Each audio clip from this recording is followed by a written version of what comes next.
buildings. This is a sponsored presentation by the IMechE, CIBSE, Institute of Structural Engineers, and a whole host of others. Hopefully when the presentation comes up on the screen, you'll see those. So the Institution of Mechanical Engineers, CIBSE, the Engineering Council, the Building Safety Alliance, the Institution of Fire Engineers, Institution of Structural Engineers, and the Institution of Civil Engineers. So we're going to be talking about smoke control in high-rise residential buildings. We'll go through some of the legislation that affects it, and how we go about applying smoke control in high-rise residential buildings. So we'll crack on. Next slide, please. So the legislation in the UK is dealt with by the building regulations in England and Wales, the Building Scotland Act in Scotland, and then obviously the building regulations in Northern Ireland. We all share similar construction design management regulations, which really would influence how access is provided both for installation of smoke control systems, but also for maintenance. And we will touch on maintenance towards the end of the presentation. So that's quite an important consideration when you put a smoke control system in a tall building. How do you actually get in and maintain the equipment? And then also when we're talking about buildings in occupation, then in England and Wales we have the regulatory reform, fire safety order, the Fire Scotland Act, and also the fire regulations, fire safety regulations in Northern Ireland. And these are the regulations that govern how a building is occupied and managed. And so this is where, again, maintenance comes into making sure that life safety systems, such as smoke control systems, are fully operational on the unfortunate day there happens to be a fire, if that ever happens. By the way, we will take questions. There is a question tab on the side of your screen, hopefully, and we'll try and tackle those at the end of the presentation, if that's okay. So next slide, please. Obviously, following Grenfell, we're seeing quite a number of legislation changes taking place, particularly in England, but also in the other regions. First of all, we had the Fire Safety Act, which brought about changes to the Regulatory Reform Order, and that introduced the combustible cladding ban, but also brought flat front doors and the external walls of high-rise residential buildings onto the scope of the Regulatory Reform Order. Also put more emphasis on assessing and testing life safety systems, including smoke control systems, and obviously reporting faults to the Fire Rescue Service. So there is a requirement that comes into force later this year, where if a smoke control system is found to be faulty or non-operational, and this applies not just to smoke control systems, but lifts and sprinklers and all the other life safety equipment in the building, then if it cannot be repaired within 24 hours, then it needs to be reported to the Fire and Rescue Service. And the Fire and Rescue Services have launched web portals for that to be carried out. And then the Building Safety Act, first of all, puts the Health and Safety Executive in position to oversee construction approvals, particularly for high-risk buildings. Introduced Gateway 1, which was the fire safety statement at planning application stage. So previously, planning applications were all about, well, were mostly about aesthetics and other planning constraints for the building. Now a fire safety statement outlining the fire safety plan for the building also needs to be submitted at planning stage. We also have Gateway 2 and Gateway 3 coming up. They're not in legislation yet, but we expect that anytime soon. And that kind of introduces the a hard stop pre-construction, where the building safety design has to be in place before you can start building.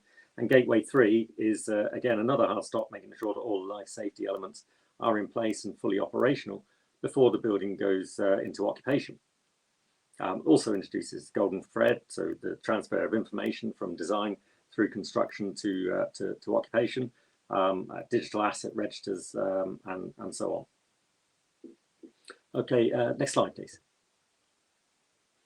So if we just look at the building regulations in England, it's very similar in the other nation states, but so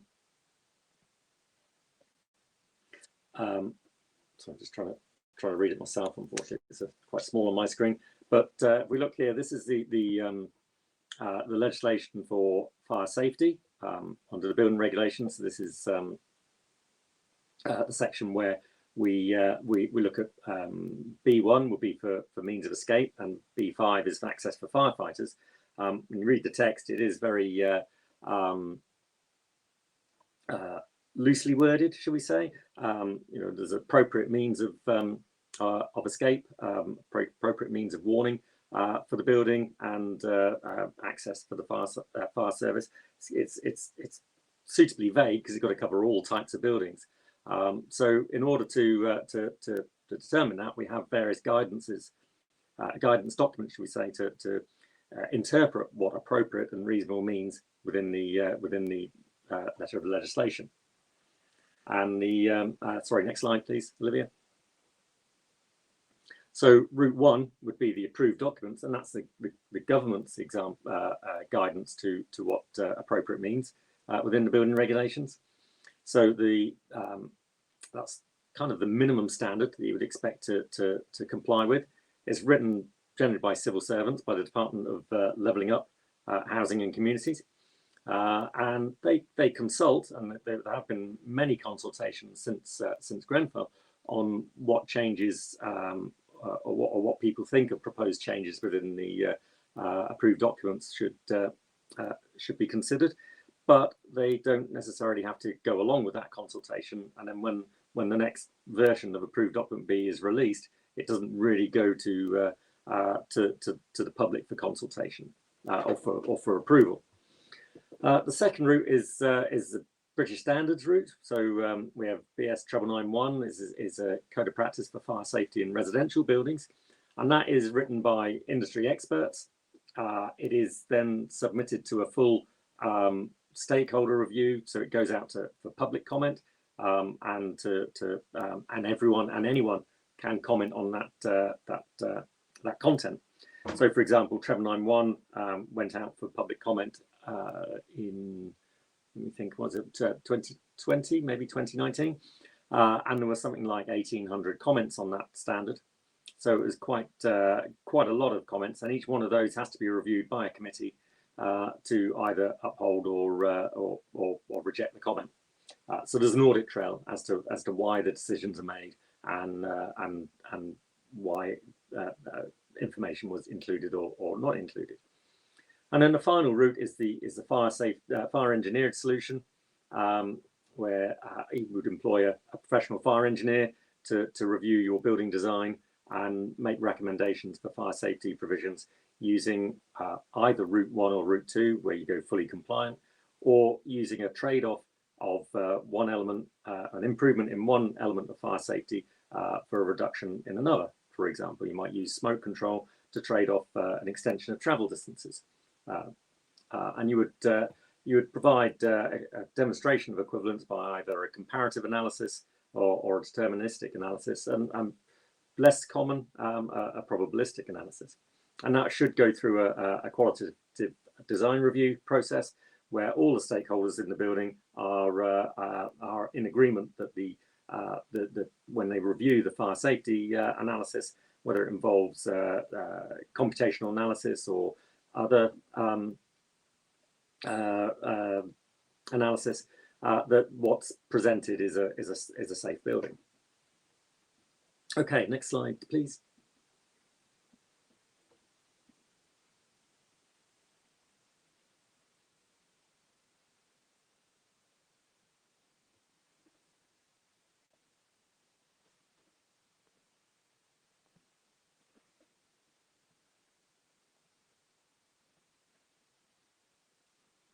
I'm sorry, Olivia seems to have dropped off the call. Ah, there we go.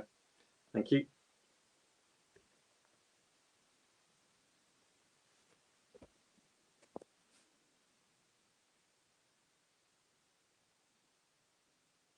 So there are many parts to the approved documents. Part B is fire safety, and then obviously Part A is structural design. And I mean, we're predominantly interested in what Part B has to say.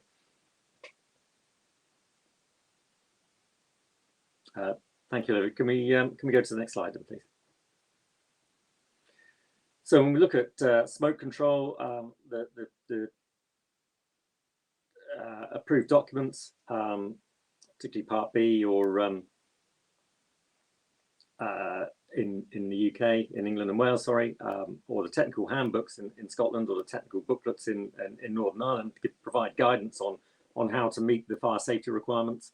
Approved document B is split into two parts: Volume 1 for residential buildings and Volume 2 for all other buildings. We see smoke clearance is recommended for covered car parks and basements, an element for theatres, and an element of smoke clearance for atria. And then smoke control is recommended for shopping centres, apartment buildings, for firefighting, buildings over 18 metres and basements over 10 metres deep, and buildings over 7.5 metres high and 900 square metres in plan area. And in some instances, atria as well. Again, atria is a little bit more complex because it depends on the type of atrium that's in the building. Okay, next slide, please, Lydia. But when we're looking at high-rise residential buildings, obviously we're looking at rather tall buildings with longer vertical escape times, when people have to deal with the psychological impact of smoke when they're coming out of their homes, which is obviously quite a difficult thing to deal with. But also we have the issue with single stair buildings, of which many residential buildings have been designed on that basis over the past 20 or 30 years. We have a strategy of defend in place or stay put. Obviously, again, sleeping risk within the buildings, the difficulty of fire service intervention, particularly with single stair buildings, and the increasing occupant age of our population, and the physical ability of, or potentially the physical ability of occupants to be able to evacuate themselves without the assistance of the fire and rescue service, all make the design of high-rise residential buildings all more complex and onerous. And next slide, please, Lydia. So the current guidance, we have a bit of a sliding scale of protection in residential buildings. So for buildings under 11 metres, all that's required from a smoke control point of view is a head of stair ventilator at the head of the stair. Once we go over 11 metres, we introduce the requirement for corridor ventilation. So we've got apartments linking to or multiple apartments linking to a common corridor, and we now introduce a ventilation to that corridor. And we also, once we go over 11 metres, we now introduce sprinkler protection for apartments in England and Scotland. I think Wales, they have sprinkler protection for all levels, or all heights, shall I say. Once we go over 18 metres, we also introduce then additional facilities for the fire service to access the building, including a firefighting lift, firefighting stair, a dry riser to enable them to get to water up to the higher levels, and communications for fire service purposes. Once we go over 30 metres, then we introduce a wet riser into the building to allow water to be pumped to higher levels without the use of the fire engine. And then when we go over 50 metres, you're kind of outside of the scope of the approved documents and the British standards for that matter, and you are then into the fire engineering world with the qualitative design review and making sure that and getting engagement from all parties to make sure that what you're proposing is a safe building.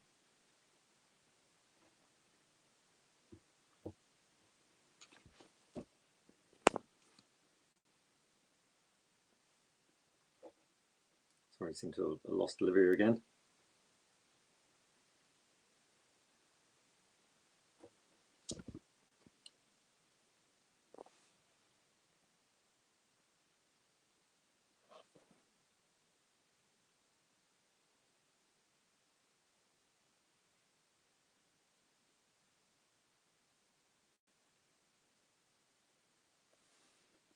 Okay, so now the proposed changes, as I said, 991 was is undergoing a review and is due to be released probably towards the end of this year now.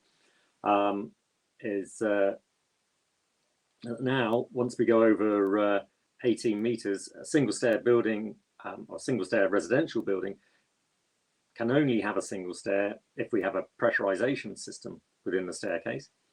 And that single stair building is limited to 30 meters if you follow the recommendations of 991. Of course, if you don't follow those recommendations, there is still the option for a fire engineer to design a single stair building over that height, but they obviously they need to make sure that whatever they propose is at least as safe as the compliant option. So there are still options to go outside of that design recommendation, but obviously you need to be able to justify how and why you would do that. Okay, next slide, Olivia. So if we look at the smoke control requirements, up to 11 meters, said we had an opening vent on each level or a head of stair ventilator. This is a smoke control ventilator. So it's designed to the European standard, EN 12101 Part 2, and certified to that standard. But you're limited to 4.5 meter travel distance to the staircase from the apartment front door. If you go over 4.5 meters, or if you go over that 11 meters height, we're then looking at ventilation to the common corridor. So that can be a natural AOV to the corridor, a mechanical system based on a performance design, or a pressurization system to EN 12101 Part 6. Once we go over 18 meters, we're no longer permitted to use AOVs on a residential corridor. We're now adding the firefighting provisions. So the options are either a natural shaft system or a mechanical shaft system, or if it's a single staircase, a pressurization system. And that would take you up to the 30 meter height limit. Okay, next slide, please, Olivia. So when we look at natural AOVs, say automatic opening vent is the full title. Under the construction products regulation, or the post-Brexit equivalent of the construction products regulation, these are smoke ventilators, and they should be CE marked to EN 12101 Part 2, which means they need to be tested together as a complete unit. So they're tested for reliability and robustness, resistance to wind and snow load, depending on their location, resilience to heat, so they operate at higher temperatures, and have been life cycled together to make sure they operate in a robust and reliable way. So the product you see on the right hand side there is kind of like a louvered smoke ventilator, and each louver blade opens to allow the release of smoke. Or if it's an end of corridor arrangement that has the dual purpose of allowing air back into the building as well. Next slide, please, Olivia. In terms of the sizing of the ventilator, so we lost the image there briefly. The area of the ventilator should achieve 1.5 square meters. So you can see that to achieve that area, it's based on the top rectangle of the ventilator. That's how approved document B is written. Then to achieve 1.5 square meter ventilation, the vent needs to be 1.5 meters wide and needs to open at least 1 meter. And unfortunately, how can I put it? As with most industries, there is a darker side to smoke control, and there has been a bad habit, should we say, of just taking an actuator and fixing it to a window and calling it a smoke ventilator or calling it an AOV. And this has led to many instances of products not really being compatible, certainly not complying with the European standard, and kind of being bolted together on site. So if you can click, please, Olivia. So here we have a couple of examples of that. We've got some windows with chain actuators fitted to them. You can see they have to open a long way to get the ventilation area that's required. But if if each section has a bit of glass and is probably around about 1 square meter each, you're probably talking about 50-60 kilos of glass on each one of those. And if you look carefully, you'll see there's no safety restraints on the opening. So if the motor became disconnected, then the lid would fall down, the glass would shatter, and it would be quite a health and safety risk, let alone an operational risk to anyone walking below.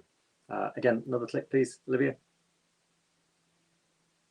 Again, here we see the actuator, which has just been fitted to, just been screwed using a test screw to what looks like a pretty lightweight piece of structure. And you can see the screws are starting to come away already. And it wouldn't be long before that either failed or fell out of the building, again causing a health and safety risk. So this site fitting of motors to windows is something that we're going to be very careful to avoid and make sure that we use proper certified products for this application. Okay, Olivia. Again, another image from the outside. Now you can see how ridiculously far these chain actuators have to allow the window to open to achieve the free area required. And again, another example where there's no safety stays on the windows. So if the motor became disconnected, they would just fall down. And again, please, Olivia. So the alternative is natural shaft systems, which is a chimney rising through the building. In most instances, that's well, improved document B, that's recommended to be 1.5 square meters in a plan area of a shaft, sort of like a chimney that rises through the building. You have a damper on each level, which allows the smoke into the shaft. You have a ventilator at the top of the shaft and a ventilator at the top of the staircase. And the theory, which the building research establishment analysed, is obviously smoke gets in the shaft, the warm smoke rises and pulls air back into the building through the staircase. And so any air movement is from the stair into the lobby and then up into the shaft. And that movement of air from the staircase makes sure that smoke doesn't go into the stair. And the primary objective of these systems is to protect the staircase and make sure the staircase is kept clear of smoke. So the requirement there is a 1.5 square meter shaft, a 1 square meter damper on each level, and only the damper on the fire floor should open. All the rest should remain closed. So that's now, it's not a fire damper, it's what's termed a smoke control damper. And there is a standard, again, a harmonized European standard for those. This is 12101 Part 8. And that makes sure that the ones that are closed have offer fire resistance or integrity between the shaft and the lobby on the other floors. But the one that opens and stays open and maintains its cross-sectional area for ventilation purposes. Okay, Olivia, next slide, please. As I said, the BRE did, the Building Research Establishment did quite a lot of modelling, both scale model testing and CFD validation of this system, and demonstrated it was a significant improvement over and above the previous arrangement. And they were able to show that in most instances, this 1.5 square meter shaft was able to keep the staircase clear of smoke, even in onerous wind conditions. But again, there's mostly model or CFD modeling to demonstrate it. Again, Olivia, please.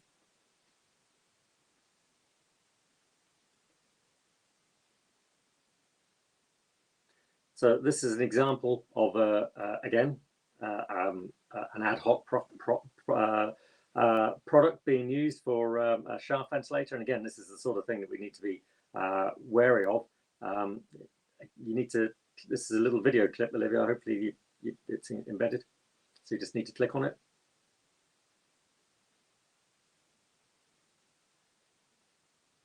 I don't know if we've got the audio, but the alarm is activated, but the ventilator doesn't operate and it needs a bit of assistance.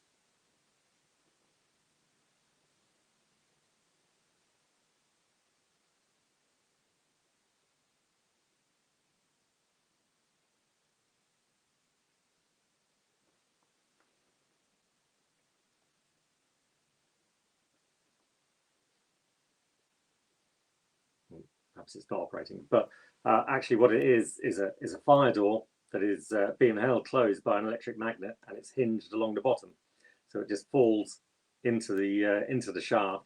And obviously, being a fire door, it's very heavy, and the weight of it slams against a how can I put it, a wooden stop that's been constructed, and it's again not a very reliable or robust installation. Let's move on, Olivia, from that one, please. Apologies for the video not working. Obviously, there are a number of issues where natural shafts have their limitations. 1.5 square meters of space on every level is quite sometimes quite a bit difficult to accommodate on a small footprint. And obviously, 2 of these examples aren't residential buildings, but use them anyway. Quite often in taller buildings, the shafts might not necessarily be vertically aligned. The example there is the South Stand at Twickenham, clearly not a residential building, but we have a number of examples of residential buildings where the footprint gets smaller as the building goes up. And so the shafts aren't vertically aligned, meaning that you've got more and more shafts for effectively a building that's getting smaller and smaller. So the geometry doesn't always lend itself to interconnecting the shafts across the levels. And then the final one there is the environmental or climatic influences on natural shafts. Here we've got a glazed apartment building with a glazed staircase, with solar radiation on the staircase gets lovely and warm. So if there was a natural shaft in that building, which was in the middle of the building in concrete or other builders' work construction, that would be relatively cool. The staircase would be quite warm. So as soon as you open up the ventilation paths, the smoke would be pulled into the staircase as opposed to into the shaft, and it would work in reverse. And we've had that recounted by fire officers on a number of occasions. Okay, this glazed building is quite the extreme. It's not often that we see a glazed staircase on residential buildings, but then it's not completely unusual either. And in this instance, the building, the photograph actually has a mechanical extract system, which helps some way to overcome that thermal effect. Okay, next slide, please, Olivia. So mechanical shaft systems aren't specified as such in either the approved document B or 991. They're more of a performance-based design. So the designer needs to prove that the system gives, it used to say, that 991 used to say you needed to prove that your performance was equivalent to a natural system. But quite often it was quite easy to demonstrate by modeling that the natural system wasn't going to work very well. So if the mechanical system was modeled to work just a little bit better than something that's not working very well, that was enough. And the change now is that you've got to demonstrate that the mechanical system offers a design that does achieve the key objective of keeping the staircase clear rather than just being better than the natural shaft. Requires run and standby fans, needs standby power, and needs fire rated cabling. The shaft sizes, however, are much smaller, probably 0.5 square meters, 0.6 square meters are typical for smaller buildings. Obviously, a little bit bigger as the building gets taller. So the shaft sizes are smaller. The damper sizes can be a little bit smaller too. But you generally get a guaranteed rate and direction of ventilation, regardless of any stack effect or thermal temperatures in the staircase. You can have horizontal sections, bends. Fans don't have to be at the top of the shaft; they can be at any level. But if you're going to start taking air out mechanically, it means you can, if there are no doors open into the space you're extracting from, then you can create a relatively high negative pressure, and you need to make sure that we don't make either make the situation worse by getting a pressure so high that people can't open doors to escape. So getting rid of that excess pressure does need to be dealt with. Next slide, please, Olivia.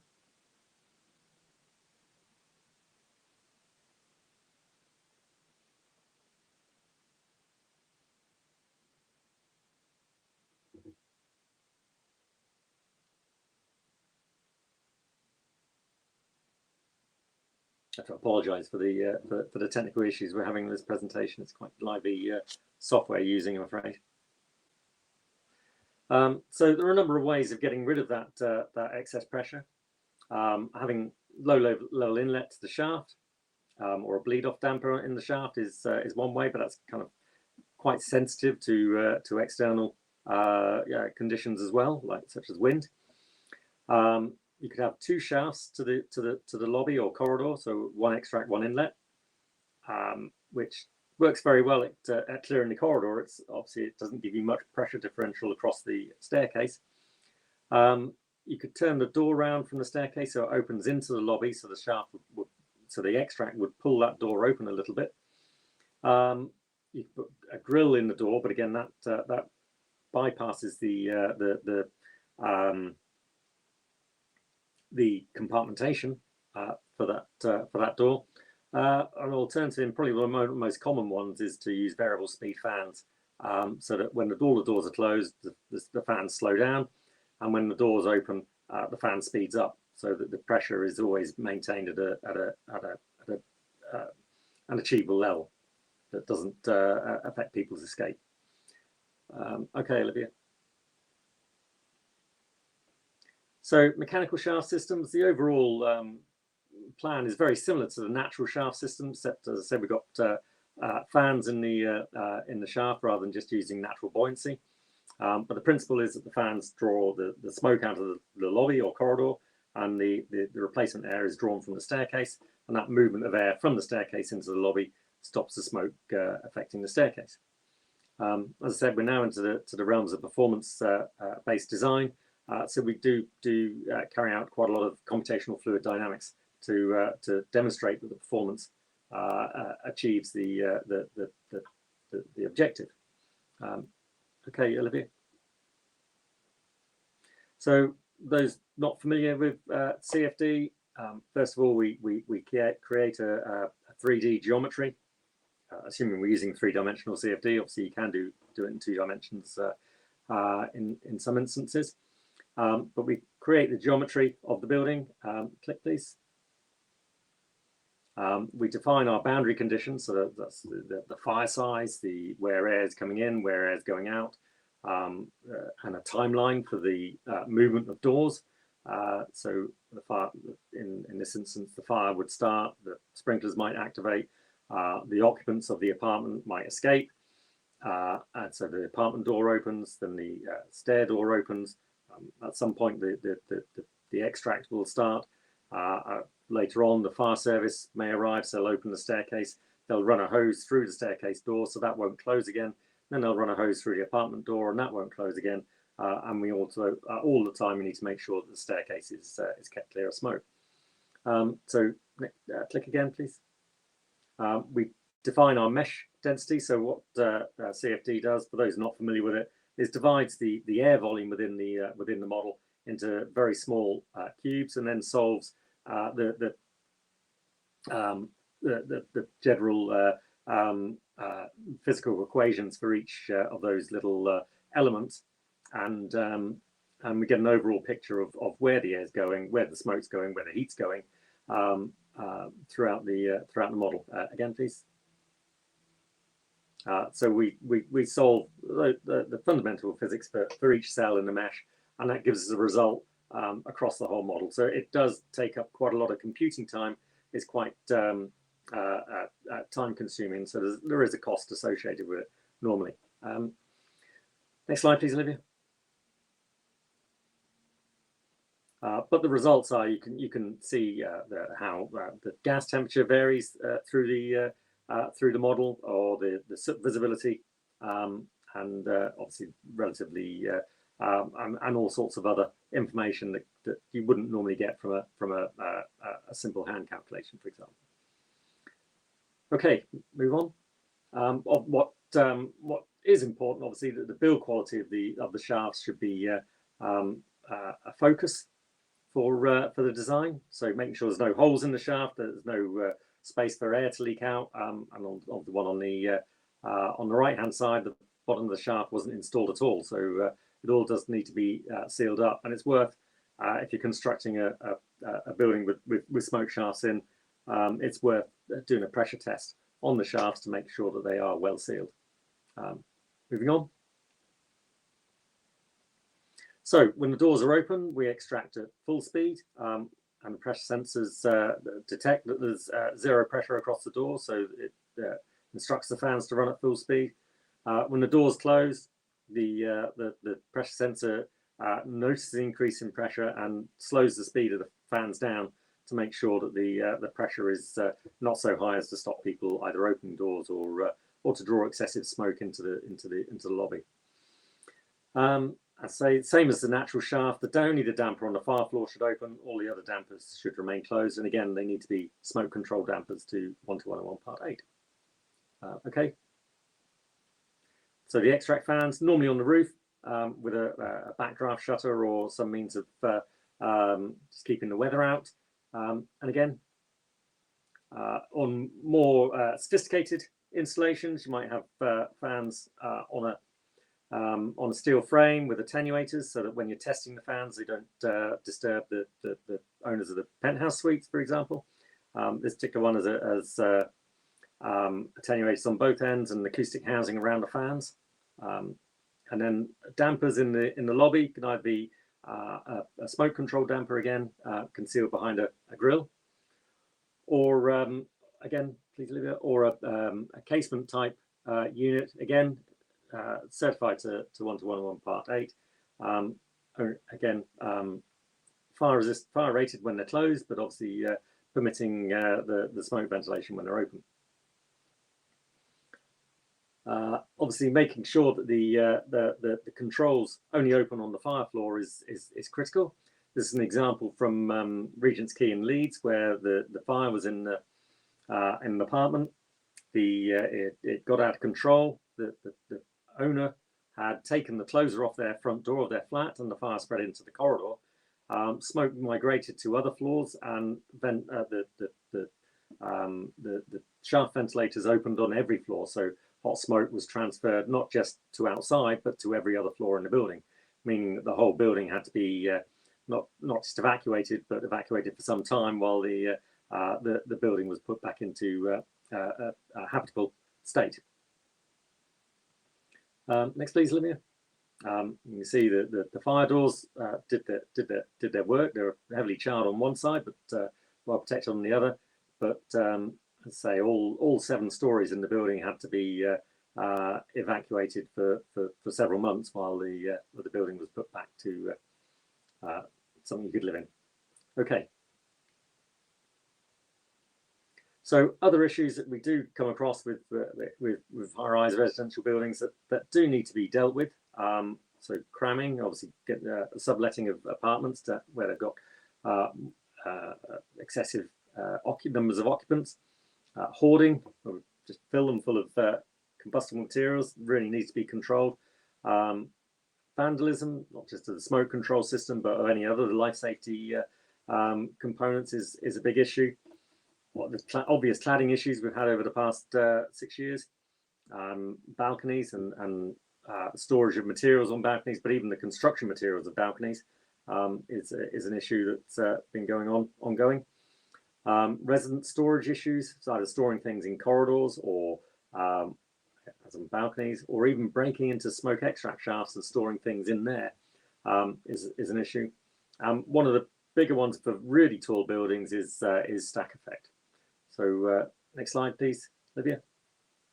Stack effect, we kind of touched on the thermal effect of heat gains in buildings, but stack effect can also be a problem, not just in summer, but in winter, where the thermal buoyancy of air within the building causes pressures that affect not only the way the building is operated and managed, but also can affect the smoke control system. And it's important, particularly with the very tall buildings, that any modelling that's done to prove the system performance also considers the effect of warm temperatures in the staircase could have. Okay, Olivia. So as I say, ordinarily the stack effect can have a problem with doors opening and closing, particularly at ground level into the building. can affect lift operations, can make balancing HVAC systems quite difficult and cause additional heat loss, an increase in energy consumption. Can have cause problems, particularly in residential buildings with odors from cooking smells. But again, can adversely affect the smoke control system as well. So making sure that we design a system that's not adversely affected by stack effect is quite important. Okay, Olivia. So an example here of a building which was something like 52 levels, single stair residential building. It was sprinklered. The plan was to mechanically extract from the lobbies, but the designers had undersized the extract shaft and put full height doors on the stair doors, and also used a bespoke grill with no valid test data. It's just slots milled out of wood, to be honest. Okay, Olivia. So that's the grill. So we had no performance data on that. So we had to get building control had to accept that it was okay. We actually tested the performance on a wind tunnel to make sure that we could calculate the correct pressure drop for it. And in the second image there on the right, you can see the smoke control damper behind the grill. When we first modelled it, because of the full height doors on the staircase and the undersized shaft, we found that the staircase was quite readily filling with smoke. So we made some changes to the design. Disappointingly for the architect, we had to take the full height doors away, and we did what we can to increase the extract rate to something more achievable. So next click, please, Olivia. And so the final design, we were able to demonstrate that the staircase was clear of smoke, but obviously it was a building, if it had gone ahead with the original design, would not have been particularly safe. So move on. So the system cause and effect as the building gets tall is quite important. By taking signals from the fire alarm or using dedicated smoke detectors for the system. It's important when testing these systems that we do test directly from the source of the detection. So if it's a fire alarm, the test should really be done from the smoke head rather than just from pulling links out of the panels. So you get a full integrated test. But obviously when you're commissioning, making sure that you test every single scenario to make sure that each case is catered for. Okay, Olivia. In terms of pressurization works in the opposite way. So instead of extracting from the lobby, we push air into the staircase, and that air obviously needs to go in the opposite direction. Anyway, the air going through the stair door prevents smoke going affecting the staircase, which is very similar in principle. The benefit of pressurization is you're protecting every level, not just the level that the fire's on, and so the options for failure are not quite so high.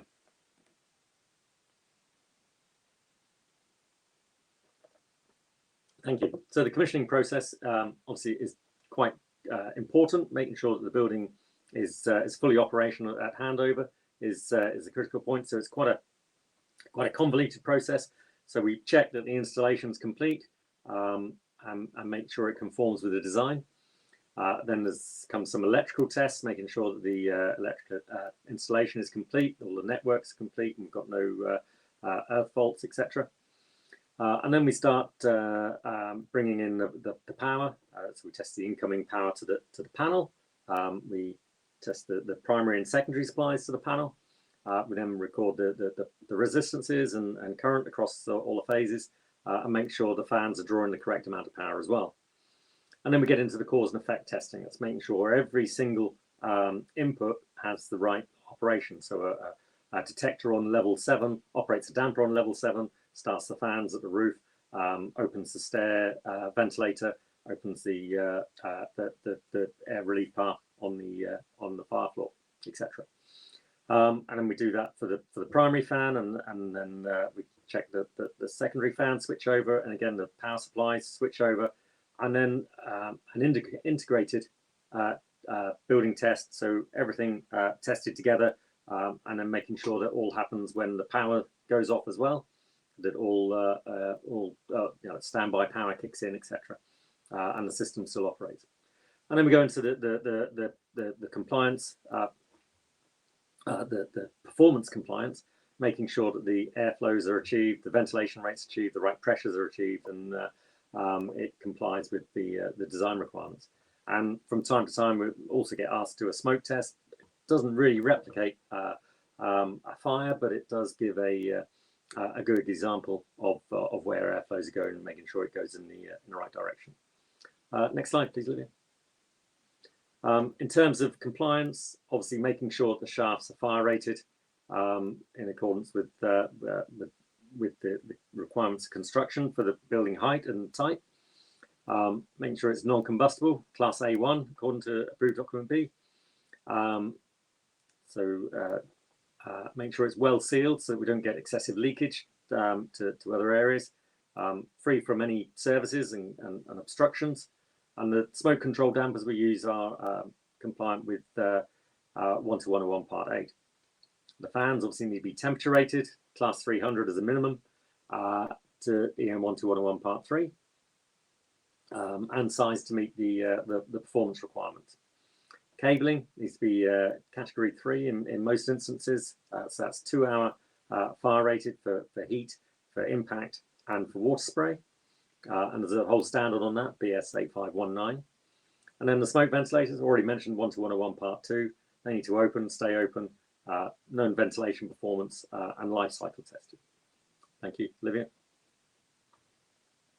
In terms of the competence of the designers, the installers, and the commissioning engineers, obviously making sure they've got the right skills and knowledge, experience, and behaviours for the job they're doing, but also making sure that they're third-party. The Smoke Control Association recommends third-party certification. It's a scheme operated by international fire consultants, and they audit the installation of their members to make sure that their procedures are correct and they're following the installation instructions of the product and making sure it's all meets the requirements of the project. Okay.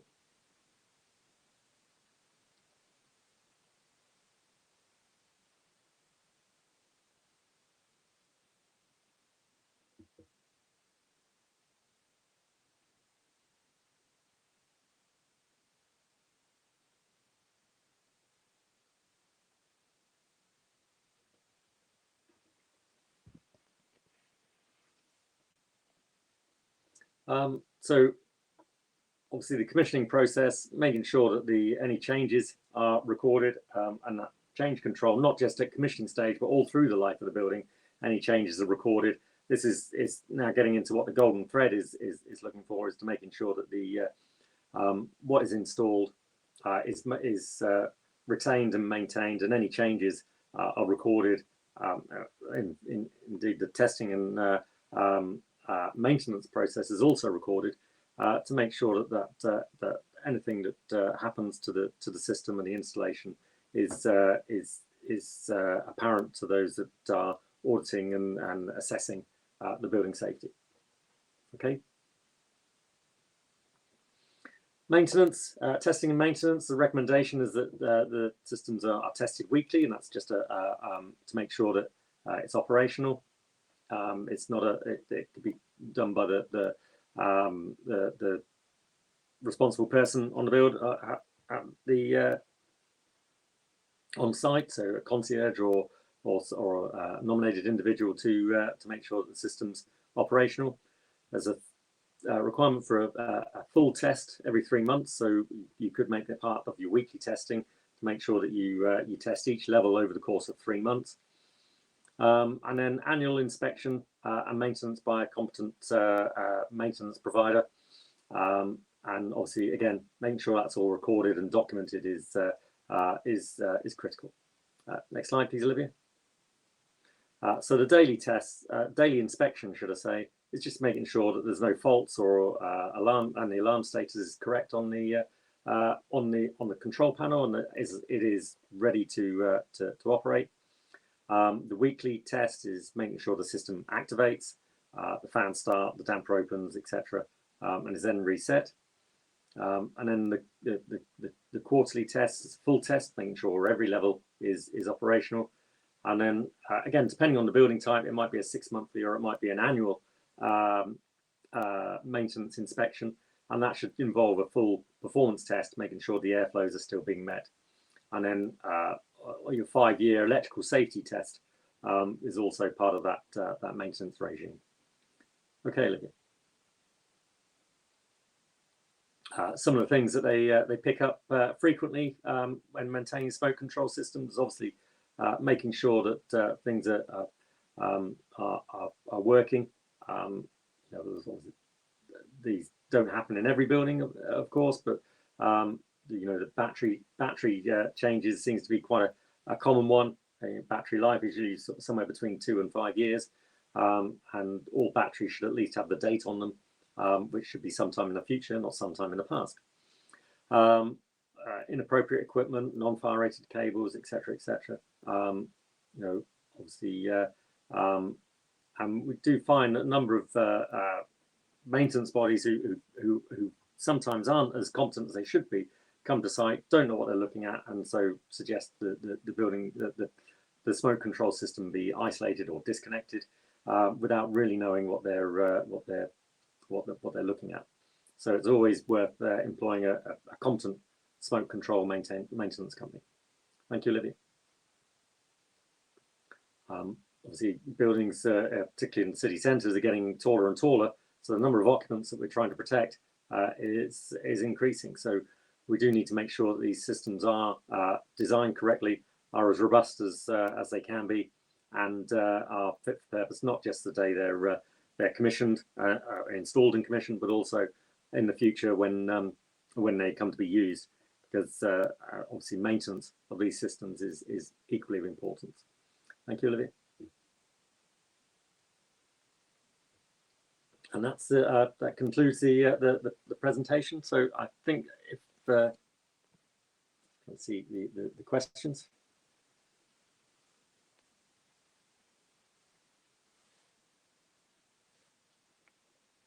Okay, so the first question, is there an issue with the fan size required by a mechanical smoke shaft serving a very tall residential building? Again, it depends on the performance of the design and how the system's been designed, and again the geometry of the building. If you've got an apartment right opposite the staircase, that is always very difficult to protect. So that can lead to an increase in extract rates, and as the building gets taller, the resistance paths of the shafts go up, the leakage paths into the shafts go up. So even at 3.8 meters cubed per hour per meter squared, you still get quite a bit of airflow in there.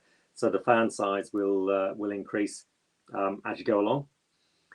So there does come a limit with a really tall building where you would no longer be able to keep increasing. But there's nothing to say you can't break down your building into sections and use smaller fans. So you might do levels 1 to 20 with one set of fans on the 20th floor, and then levels 20 to 40 with another set of fans, and then levels 40 to 60 with another set of fans, for example. But there are always, not always, but there are other instances of how you might get around that issue.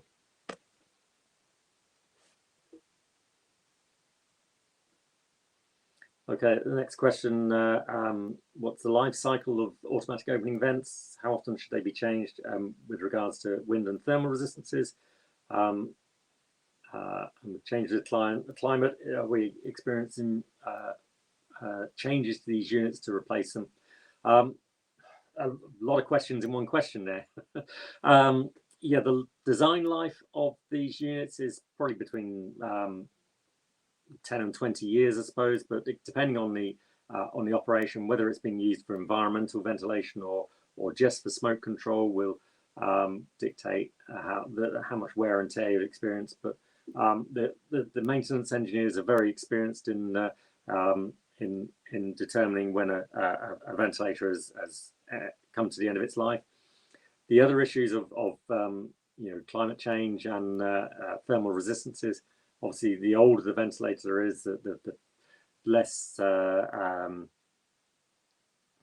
insulating they generally are. There were many years ago there weren't any constraints on U value on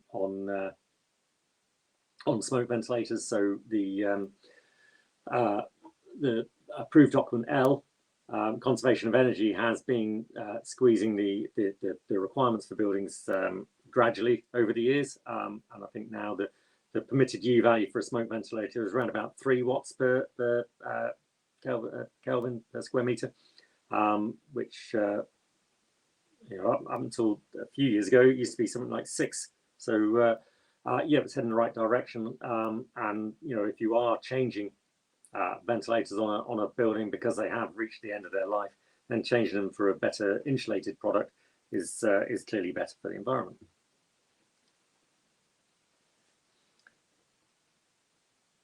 So RIOV is not permitted at heights over 18 meters mentioned in the draft of 791. I think that that change is not written in yet, but it's one that's like to happen. I think there was discussion on that a couple of months ago, and it's quite it's not confirmed, but it's well, nothing's confirmed until it's published, really, I suppose.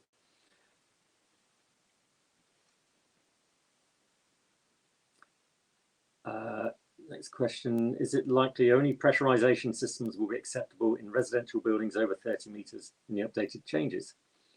791 says that only natural smoke shafts or mechanical pressure differential systems are suitable for buildings over 30 meters. I think as things stand at the moment, it's pressurization for single stair up to 30 meters. If you go over 30 meters, it's more than one stair, which can be natural shafts, mechanical shafts, or pressurization, depending on your choice and your risk profile, I guess.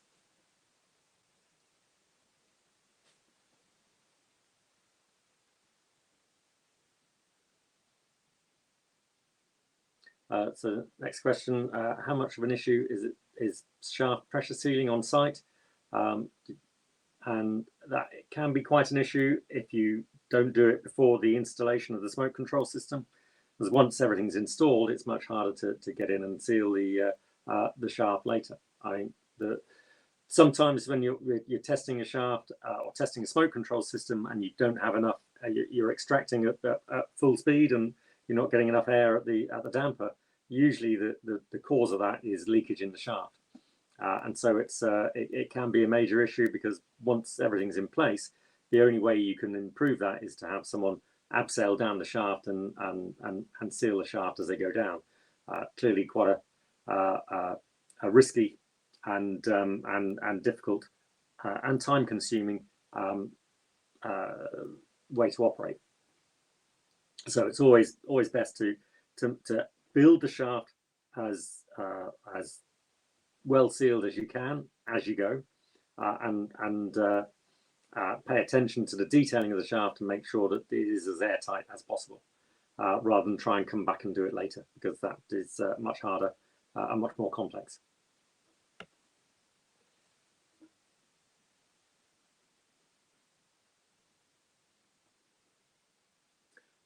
Is there a maximum recommended smoke extract rate? The CFD model was 7 meters cubed per second on every floor level. 7 meters cubed per second, I would say, was quite high. Again, depending on the height of the building, you might find that as flow rates go up, obviously the pressure in the shaft increases, so the leakage increases, and the size of the fans increase. So it does it comes to a point where it is a self-defeating exercise to just keep increasing the extract rate to achieve the result.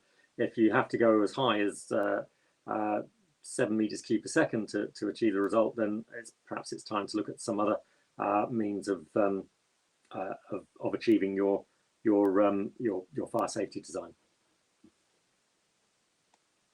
In terms of a certificate of participation, I do believe you will get a certificate of some sort. I will make sure Olivia sorts that out for you all.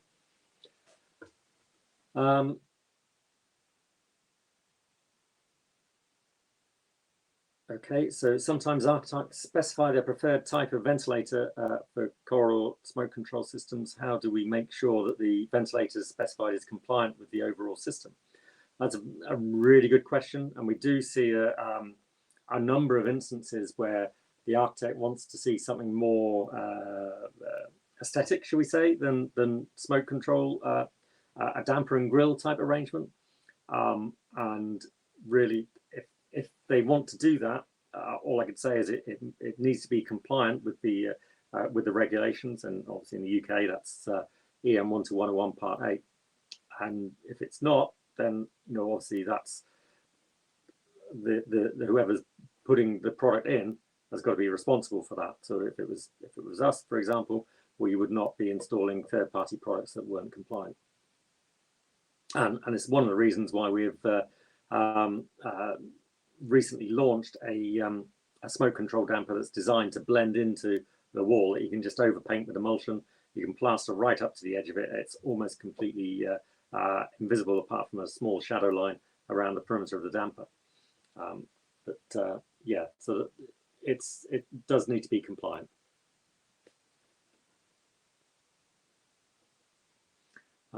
Does the extract shaft require to be CE marked 12101 as per the remaining components? It would be ideal if it was, but obviously for builders work shafts there isn't a standard, and the standard for ductwork is EM 12101 Part 7 doesn't permit construction on site, so you couldn't certify a builder's work shaft to that standard. Only allows you to certify sections of ductwork. So that's a failing really on the part of the standard.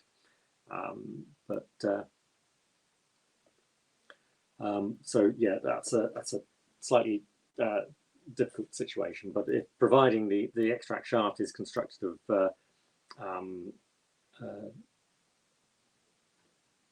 components that comply with 1366, whether it's I'm trying to remember the right one, Part 8 I think is for multi-compartment ductwork, then that would certainly meet the requirement. ProMat do a range of boards that do comply with that standard, so it's certainly possible to